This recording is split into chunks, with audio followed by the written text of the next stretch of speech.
Eh bien bonjour à toutes et à tous, ici The Marvelman. Aujourd'hui on se retrouve pour la petite review et analyse de l'épisode 3 de Hawkeye. Donc comme d'habitude, je vous fais d'abord la petite review sans spoiler, puis on part dans l'analyse, puis après les théories. Vous êtes prêts? On y va. Alors qu'est-ce que j'ai pensé de ces épisodes? Eh bien pareil, j'ai beaucoup aimé. Je trouve que c'est d'ailleurs le meilleur des trois. C'est un épisode où on s'est pas mal attardé sur le personnage de Echo, donc Maya Lopez. Et j'ai trouvé l'histoire assez bien, une histoire assez touchante. Plus après, on a eu pas mal de scènes d'action assez bien, une scène de course-poursuite. Et encore une fois, c'est un épisode qui m'a fait penser beaucoup aux séries Marvel Netflix, dans le sens où on se pose pas mal, on prend son temps, etc. Et franchement, j'ai pas vu l'épisode passer. Ça me fait une espèce de petite pause un peu dans l'intrigue. Mais franchement, je trouve qu'Hawkeye c'est vraiment de mieux en mieux. Donc voilà, je vous conseille évidemment d'aller voir l'épisode. Et ensuite, on va passer à l'analyse. Vous êtes prêts? On y va. Alors évidemment, on va commencer cette analyse donc en parlant de Echo.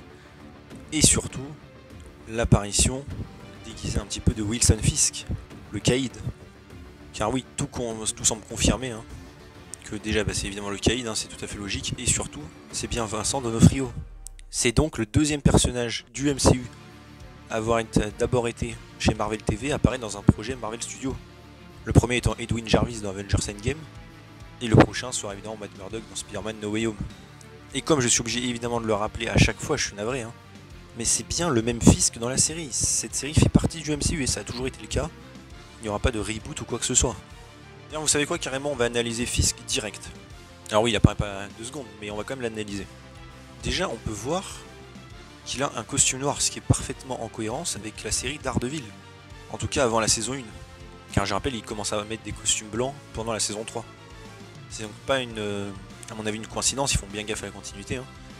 Plus autre chose aussi que j'ai remarqué, sa silhouette semble plutôt normale, comme à l'époque de la saison 1.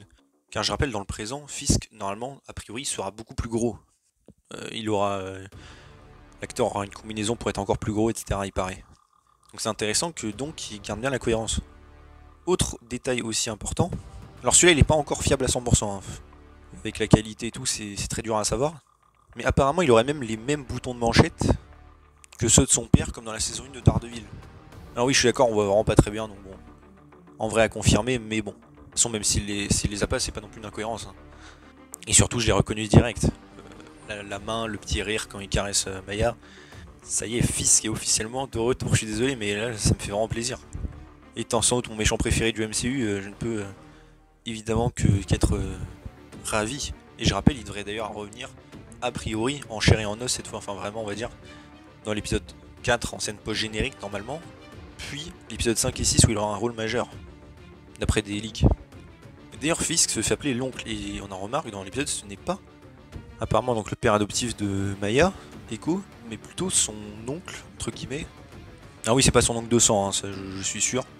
À mon avis, c'est plutôt qu'il est ami avec le père de Maya, et que donc elle l'appelle l'oncle, voilà quoi, comme un petit pseudo. D'ailleurs, Kazi, donc le clown, le mentionne aussi en disant qu'il va pas être content s'il sait qu'ils s'en prennent au Ronin. Et même Clint dit qu'il y a bien quelqu'un au-dessus de Maya, quelqu'un à qui il faut pas chercher des problèmes, et que apparemment donc pendant le snap, il s'en est pris à ses fournisseurs, à ses bras droits, etc. Et donc c'est exactement ce que j'avais prédit, Fisk est assez en rogne contre Hawkeye. Donc après Daredevil, il y a un autre justicier qui vient le saouler et tout, bon. Donc Fisk décidément. Mais bon, pour Fisk, je reviendrai après en partie théorie, là c'était plus pour l'analyse. C'est beaucoup attardé sur lui, mais vraiment ça me fait tellement plaisir de... C'est donc le deuxième perso de série MCU à apparaître dans un projet Marvel Studios après. Donc on continue l'analyse. Tiens, j'ai failli oublier aussi. Il y a un easter egg, c'est par rapport à un mec de la saison 3 de Daredevil. C'est Michael Kemp qui apparaissait dans la prison avec Matt Murdock, Matt qui l'avait défendu. Alors il lui a eu une réduction de peine. Et ben, il apparaît dans les fichiers de la mère de Kate, les fichiers de sécurité. Et ce personnage dans les comics il a affilié à Fisk. Bon, pas dans le MCU pour l'instant, mais voilà quoi. Aussi le nom du QG de la mafia en survêt, c'est Fatman, un des surnoms de Fisk dans la série. Enfin en comics plutôt. Donc aussi j'ai beaucoup aimé donc le personnage de Maya Lopez, donc Echo. On voit direct qu'elle a besoin de se débrouiller, évidemment que sa vie est compliquée. Déjà sa surdité. J'ai beaucoup aimé aussi un peu la relation qu'elle a avec son père, bon même si on n'en a pas énormément. Ça m'a rappelé pas mal justement Daredevil avec son père, Jack Murdock, dans la série. On peut voir aussi son cours de karaté là, d'ailleurs quand Fisk vient la chercher. Donc on voit qu'elle observe bien les combats même après. Et donc c'est une de ses capacités dans les comics. Un peu à la Taskmaster, elle limite. Bon là je sais pas s'ils vont y aller jusqu'au bout, mais on dirait déjà qu'elle observe bien. D'ailleurs quand Fisk vient lui pincer un jour, elle a l'air assez contente de le voir, donc je pense qu'il y aura une vraie relation entre les deux. Enfin j'espère. Et voilà, vraiment j'ai beaucoup aimé la partie Echo. C'était assez touchant et tout, donc franchement c'est cool. Et ça m'a encore une fois rappelé beaucoup les séries Marvel Netflix. Et d'ailleurs je suis assez donc maintenant hypé pour sa série à Echo, hein, qui devrait être une saison 4 déguisée de Daredevil, hein, d'après les trucs. Mais franchement j'ai vraiment hâte de la revoir déjà en son projet solo aussi, et de la voir interagir avec le casting de Daredevil. Aussi avec son père il parle de dragons d'autres dimensions, évidemment c'est sans probablement un petit clin d'œil à Shang-Chi et à surtout Iron Fist. Et aussi j'ai beaucoup aimé aussi la scène avec Ronin là, qui vient de tuer tout le monde. Il y avait un petit peu de sang et tout quand même, donc c'était assez cool. D'ailleurs c'est assez marrant qu'ils aient mis à l'actrice, enfin je veux dire au personnage plutôt, une prothèse, car c'est l'actrice qui a une jambe en moins. Car dans les comics Echo est juste sourde, donc c'est assez intéressant. On peut aussi voir des petites refs aux comics avec la main qu'il y a au mur, c'est un de ces symboles qu'elle a sur le visage. Et même quand son père meurt et qu'il la caresse, bah, on voit une trace de main, de sang sur elle. Donc c'était assez intéressant. Aussi d'ailleurs, je tenais à remarquer que vraiment la ressemblance entre l'actrice petite et adulte d'Echo est quand même flagrante. Je sais pas comment ils ont fait pour le casting, mais franchement bien joué Marvel. Hein. D'ailleurs ce qui est assez marrant c'est que dans les comics, elle croit, enfin Fisk lui fait croire que c'est Daredevil qui a tué son père. Là pour le coup c'est Ronin, donc c'est assez marrant. Et j'ai bien aimé aussi que Maya est donc deux points communs avec les héros. Avec Kate Bishop, bah, c'est évidemment son père qui l'a un peu entraîné, entre guillemets, enfin pas entraîné mais motivé à s'entraîner. Même si Maya elle a grandi avec, contrairement à Kate. Et aussi qu'elle a un petit lien avec Clint dans le sens justement de sa surdité. J'ai bien aimé leur petit échange sur ça et tout, c'était assez cool. Et ce que j'aime bien c'est que déjà en quelques épisodes avec un personnage qui en plus ne parle même pas vraiment, Maya je trouve est déjà beaucoup développée et a une personnalité. C'est exactement ce que je pensais qu'elle aurait en plus. Enfin voilà quoi, c'est ça je trouve qui manquerait beaucoup de persos du MCU, enfin surtout chez Marvel Studios en général. Et là c'est bien, en un épisode déjà, et quoi, on voit déjà on voit un peu quel genre c'est, tu vois. Donc vraiment j'ai beaucoup aimé le personnage, je suis satisfait et j'ai hâte d'en voir plus sur elle. Hein. Vraiment elle m'a bien marqué. Maintenant on va passer au reste aussi. Alors bon la mafia en jogging, toujours un peu osef mais bon c'est un peu le but. Hein. Pareil pour Kazi le clown, il me semble que dans les comics il est quand même plus marquant que ça, hein. Là c'est plus un homme assez plus gradé quoi. Donc bon je me demande ce qu'ils vont faire avec lui. Ensuite parlons un peu des scènes d'action aussi, donc avec Kate, Clint et tout, pendant la course poursuite. Pendant les bandes annonces, j'avais pas l'air satisfait de cette scène, elle me paraissait un petit peu trop humoristique. Et franchement, en regardant l'épisode, bah, j'ai beaucoup aimé cette scène au final. J'aime bien, c'est assez long, on peut suivre l'intrigue, quoi, c'est pas trop cuté, vous voyez ce que je veux dire. On sent une vraie... pas non plus une tension de ouf, mais quand même. J'ai bien aimé le petit entre guillemets gag avec toutes les flèches d'Okai et tout, c'était assez marrant à voir.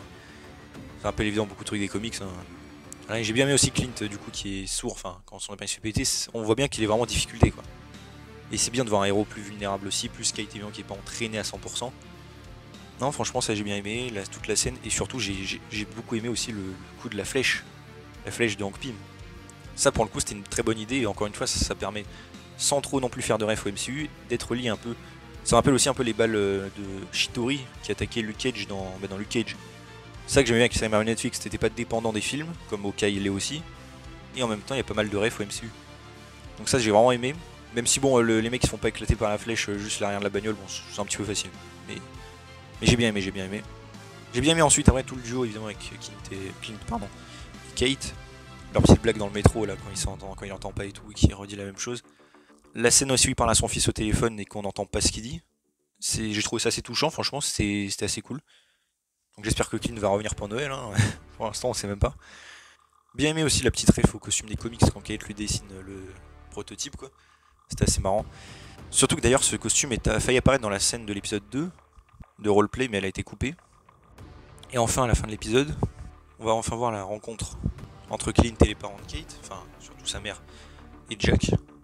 Et Clint n'a pas l'air de connaître Jack pour l'instant, car je rappelle dans les comics c'est son mentor, Swordsman. Là, pour l'instant, Kate lui en a parlé. Bon, est-ce qu'elle lui a dit son nom de famille, on sait pas trop. Et à la fin de l'épisode, quand ils se voient 2 secondes, ils ont pas l'air de se connaître. Alors je me demande si s'il y aura un petit lien ou pas. Surtout que Swordsman, même si on sait qu'il aime, enfin Jack, il aime bien les sabres, il semblait quand même particulièrement attiré par le sabre de Ronin. Du coup, est-ce que c'est vraiment juste parce qu'il aime les sabres ou parce qu'il sait que c'était Clint Barton et qu'il le connaît? C'est encore un peu flou. On aura évidemment des révélations dans le prochain épisode. Et surtout, on sait d'ailleurs dans les trailers qu'a priori c'est là qu'ils vont parler avec la mère de Kate et tout, lui dire que c'est son équipier machin. Donc bon, j'attends de voir. Et encore une fois, évidemment, je suppose que pareil, Léonore aura des liens avec Fisk, avec la mafia en jogging, enfin j'ai un truc avec Kazi qui a une société, là on voit sur son ordi. Donc j'ai hâte de voir un peu comment pareil tout ça va se goupiller. Et encore une fois, donc vraiment j'ai adoré cet épisode, pour moi c'est le meilleur de Hawkeye. Et pour moi là c'est vraiment du lourd pour moi. Je le mets pour moi WandaVision et cette série sont vraiment meilleurs que les deux autres pour le coup. Prendre d'accord ou pas, hein, mais voilà. Donc maintenant on va passer un petit peu en théorie, alors j'ai des théories assez farfelues, vous allez voir. On y va. En fait on sait que Yelena normalement apparaîtra masquée au début. Donc je me suis dit, et si en fait c'était Yelena déguisée en Ronin peut-être, qui aurait tué le père de Echo, et donc provoqué Fisk pour attirer des ennuis à Hawkeye. Ah oui, que ce serait pas si bête que ça, mais après bon, parce que techniquement on n'a pas de repère temporel pour la mort du père de Echo, donc ça pourrait très bien être après le snap, mais aussi ça pourrait être n'importe quand, juste après ça se trouve, la mort du père d'Echo a eu lieu il y a pas longtemps avant. Mais bon après je reconnais que c'est un petit peu tiré par les cheveux. Surtout que les autres savent pas que Hawkeye c'est Ronin, donc bon ce serait un petit peu bête quand même. C'était juste une petite théorie que j'ai eu comme ça, ou alors en tout cas que ce soit un personnage autre que le vrai Hawkeye quoi. Et peut-être ça peut rejoindre aussi, comme dans les comics, le fait que ce soit Fisk qui ait trahi le père de Echo et qu'il l'ait tué, ou fait tuer. Et que là du coup il aurait fait croire que ce soit Ronin, pour qu'éventuellement Echo se bouge pour essayer de éventuellement pareil s'occuper de Hawkeye quoi, enfin Ronin qui lui a causé des problèmes dans le passé, on le sait maintenant, que pendant le snap, donc Fisk n'a pas été snappé hein, je pense, c'était prévu mais voilà, ça explique qu'il soit plus en prison. Après concernant Yelena, encore une fois, moi je pense que là soit elle apparaît dans le prochain épisode en mode un petit peu filler, soit elle aura juste une grosse part dans l'intrigue, parce que si elle apparaît dans les épisodes 5 et 6, ce sera pour finir l'histoire de la série.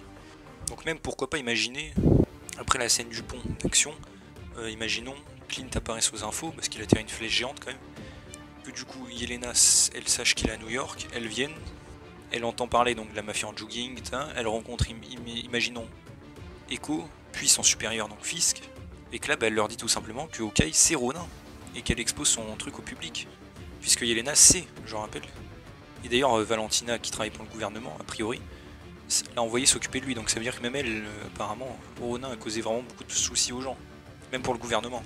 Donc j'imagine bien, pourquoi pas, une espèce pareil d'association, donc Yelena, Fisk, Echo, enfin tout le monde quoi, avec l'identité de Hawkeye révélée que ce soit Ronin, et donc tout le monde a ses trousses, dans tout New York, plus peut-être même sa famille, même si sa famille était, leur maison est protégée, hein, mais on sait jamais. Voilà, je pense que ce serait pas mal comme fin, pourquoi pas, genre combat final quoi. Éventuellement Clint qui arrive à raisonner Yelena, mais bon, à voir, et après du coup il serait confronté au jugement des gens, du fait que c'était un tueur en série quoi. Et du coup son image de héros va en prendre un coup et voir l'opinion publique, ça pourrait être très intéressant. Ou alors parce que ça pourrait peut-être arriver à la fin de la série que lui-même se déclare Ronin, peut-être, à voir. Après par contre je ne vois pas trop où l'histoire avec Kate, donc avec Eleanor sa mère et Jack, pourrait s'accorder dans l'histoire. Peut-être une raison pareille de mafia liée à Fisk, c'est ce qui paraît le plus logique, mais peut-être un rapport aussi avec le père de Kate, on ne sait pas s'il est mort, hein. A priori il est mort mais on l'a pas vu mourir, donc pour moi il est pas forcément mort. Est-ce que c'est sa mère qui a créé sa mort? Bon on verra tout ça. Hein. Enfin voilà, je pense avoir à peu près fait le tour pour l'instant, on verra le prochain épisode. Hein. Donc voilà, si ça vous a plu, bah, n'hésitez pas à vous abonner, liker, commenter, partager, activer la cloche. Et on se retrouve bientôt pour une nouvelle vidéo. Salut tout le monde.